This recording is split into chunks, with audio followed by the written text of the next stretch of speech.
अक्षय तृतीया वही दिवस है जिस दिन अपनी धर्म पत्नी सुशीला जी के कहने पर भगवान के परम मित्र सुदामा जी उनसे मिलने द्वारिका गए हैं।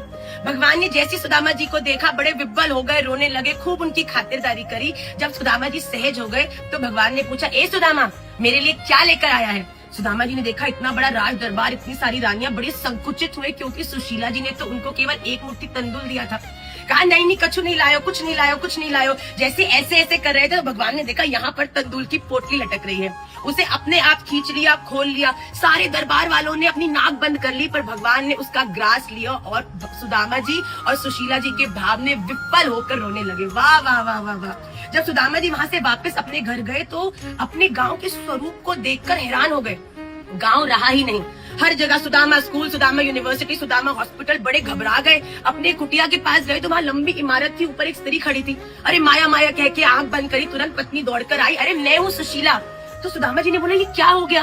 उन्होंने बोला, सब आपका ही तो है। तो सुदामा जी हंसने लगे, हाँ मैं बड़ा यहाँ पर राजा लगाऊ ना, जो इतनी बड़ी संपत्ति मेरे लिए। आप अंदर जाके देखो, आपके मुनीम जी नहीं कराया है। दौड़कर अंदर गए तो देखा ठाकुर जी ऊंची धोती पहनकर, दोनों बच्चान को अपनी गोदी में बिठाकर, टेढ़ी पाग धारण कर और नाक पर चश्मा लगाकर बैठ के सुदामा जी को देखते, हाँ सुदामा राजा कैसे हो? देखते ही सुदामा जी सब समझ गए, रोने लगे और कहा, आपने मेरे परिवार संभाल लिया, अब मैं अपनी भक्ति को साधूंगा, कहकर वहां से चले गए।